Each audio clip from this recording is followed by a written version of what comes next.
Halo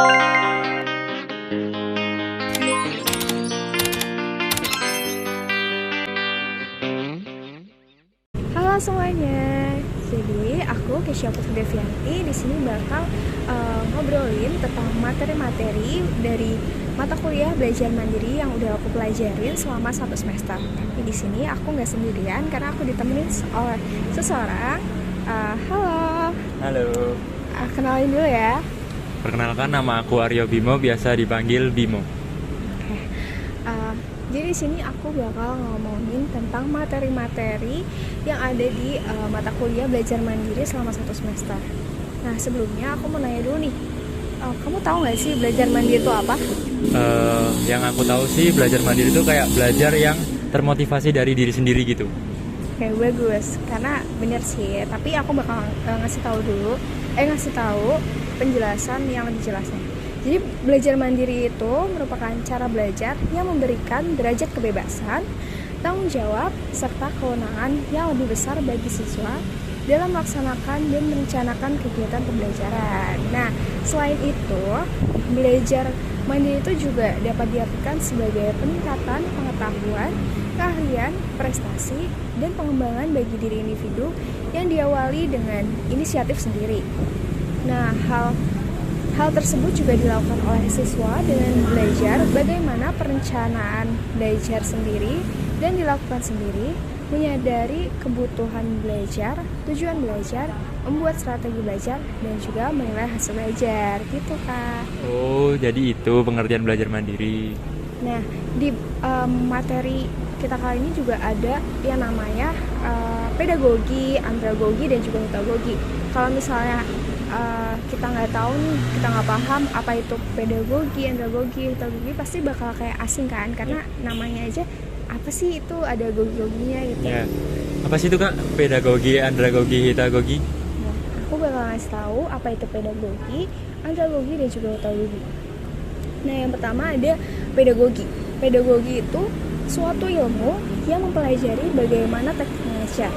Implementasi dalam mengajar dipengaruhi berbagai faktor, diantaranya latar belakang, pengetahuan, lingkungan, situasi belajar, serta kondisi psikis siswa.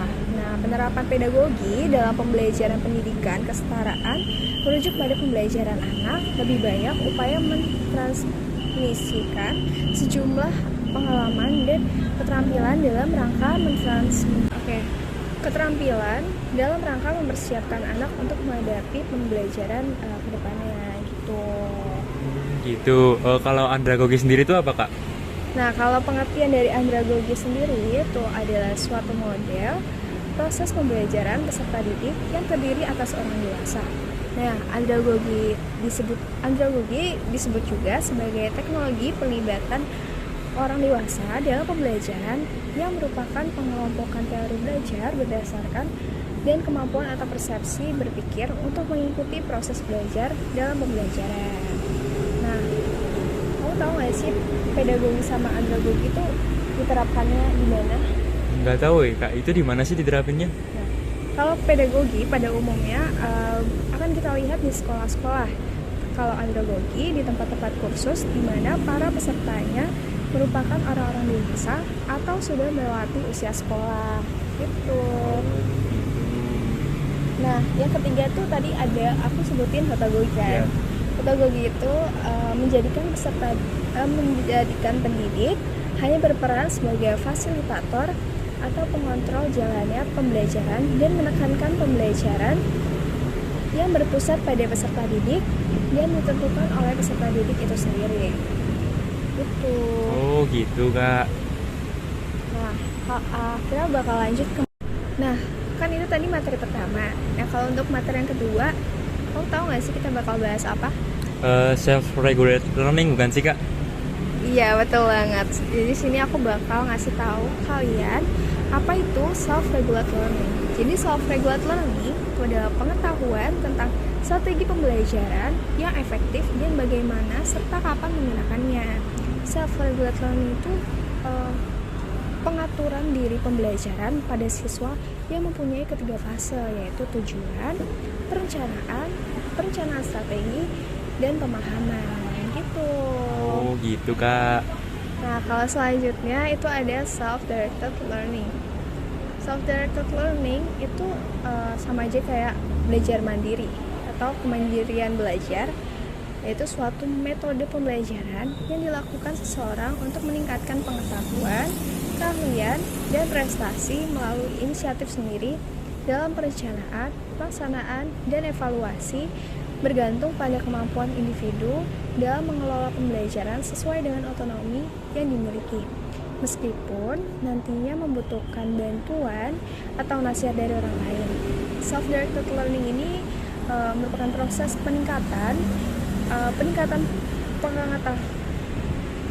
pengetahuan, keahlian, prestasi, dan pengembangan diri individu yang diawali dengan inisiatif sendiri, dengan belajar perencanaan belajar sendiri atau self-learn, dan dilakukan sendiri atau self-conducted, menyadari kebutuhan belajar, tujuan belajar, membuat strategi belajar, menilai hasil belajar, serta memiliki tanggung jawab sendiri menjadi agen perubahan dalam belajar. Gitu. Panjang banget ya Kak. Wah, iya dong. Nah, tapi ya intinya itu kemandirian belajar. Yang materi selanjutnya ada apa lagi? Self apa ya Kak? Self apa tuh? Lupa aku. Self-determined learning bukan? Ya itu. Oke. Jadi di sini aku bakal ngasih tahu kalian self-determined learning itu apa sih? Kan tadi udah ada apa?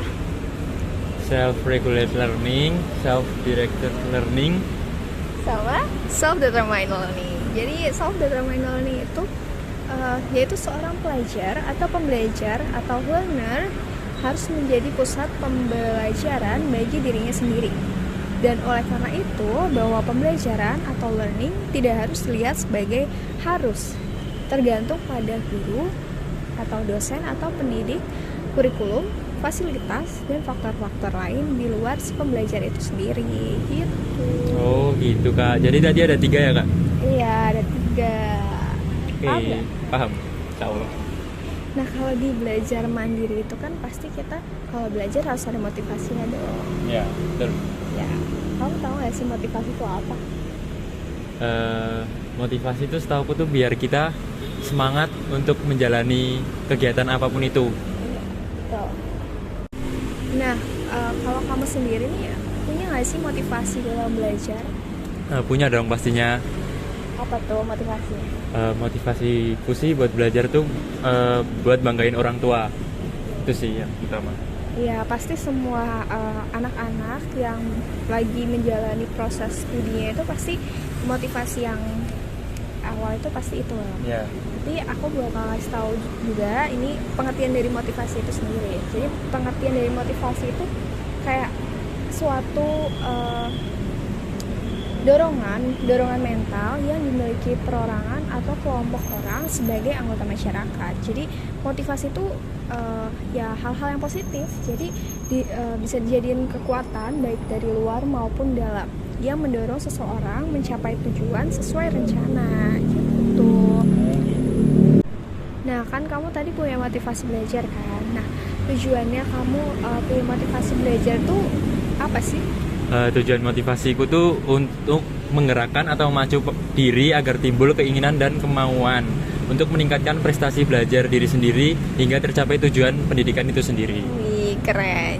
Nah, itu dia tadi udah dijelasin kan tujuan dari adanya motivasi belajar itu ya kayak gitu, kayak untuk menggerakkan kita biar semangat dalam belajar. Terus tentunya ada yang motivasi juga ya biar kita tuh nggak malas-malasan belajarnya. Terus juga misal kita pengen sesuatu self reward gitu untuk diri kita, itu salah satu motivasi dalam belajar. Betul. Nah, ada juga adanya motivasi belajar ini ada peranan penting dalam motivasi dalam belajar. Jadi antara lain yaitu menentukan hal-hal yang dapat dijadikan penguat belajar. Terus ada memperjelas tujuan belajar yang hendak dicapai, menentukan ragam kendali terhadap rangsangan belajar, dan juga ada penentuan ketekunan belajar gitu. Nah, kalau misalnya kita belajar itu pasti kan ada yang namanya media pembelajaran. Kalau media pembelajaran kamu tahu nggak? Nggak tahu ya Kak, apa itu sih media pembelajaran? Ya, aku bakal ngasih tahu nih apa itu media pembelajaran. Jadi media pembelajaran itu kata media itu secara umum dapat diartikan sebagai alat atau perantara yang digunakan untuk menyalurkan suatu objek dari satu tempat atau pihak ke tempat atau pihak yang lain.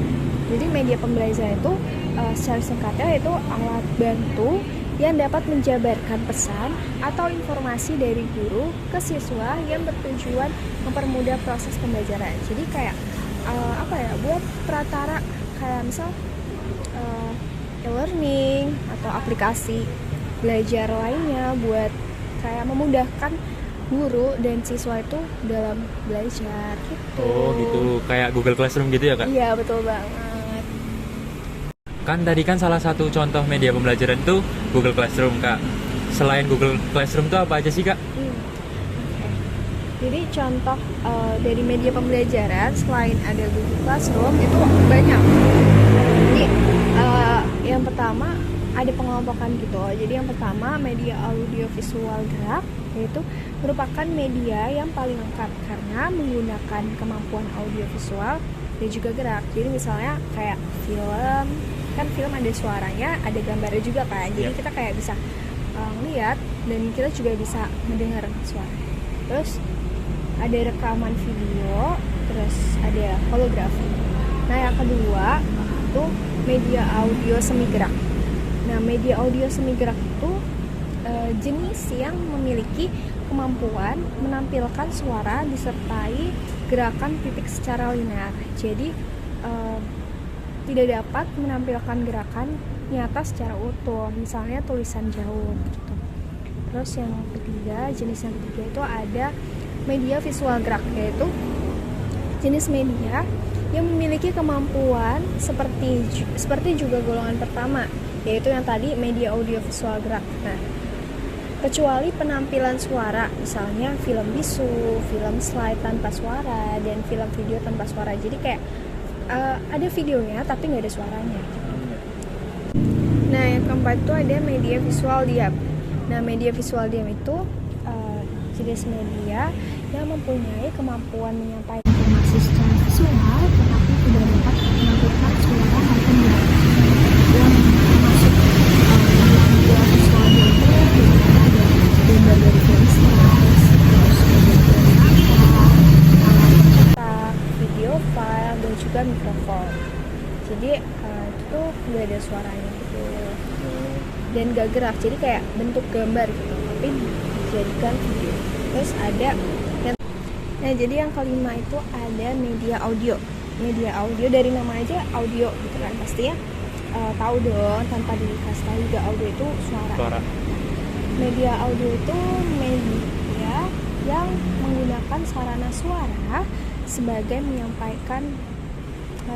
media untuk menyampaikan materi. Jadi seperti radio, telepon, kita audio, terus ada misalnya kayak rekaman gitu. Terus yang terakhir itu ada media cetak. Dari namanya media cetak udah pasti tahu dong, karena dari kecil kita juga udah pasti dikasih yang namanya media cetak kayak buku, modul, bahan ajar mandiri. Jadi media cetak tuh ya yang berbentuk fisik seperti ya cetakan-cetakan kayak buku, koran, segala macam itu media cetak. Jadi seperti itu contoh-contoh dari media pembelajaran. Banyak ya Kak? Jadi ya itu tadi materi-materi yang kita pelajarin selama semester 1 di mata kuliah belajar mandiri. Jadi ternyata belajar mandiri itu bukan cuma belajar secara mandiri, tapi ternyata ada penjabaran yang lebih banyak. Itu ada ya seperti tadi kayak ada motivasi dalam belajar mandiri itu gimana biar kita semangat. Terus kita juga ada materi yang menjelasin kata lain dari belajar mandiri kayak self-directed learning, self-regulate learning, terus juga ada self-determined learning. Jadi selama semester 1 ini yang dipelajarin dari mata kuliah belajar mandiri itu banyak. Jadi makasih ya udah nemenin aku ngobrol tentang materi-materi dari belajar mandiri. Aku loh Kak yang makasih banget, jadi nambah pengetahuan aku lah tentang materi-materi dari belajar mandiri ini. Oke, makasih juga. Jadi makasih juga yang udah nonton dan terima kasih. Bye bye.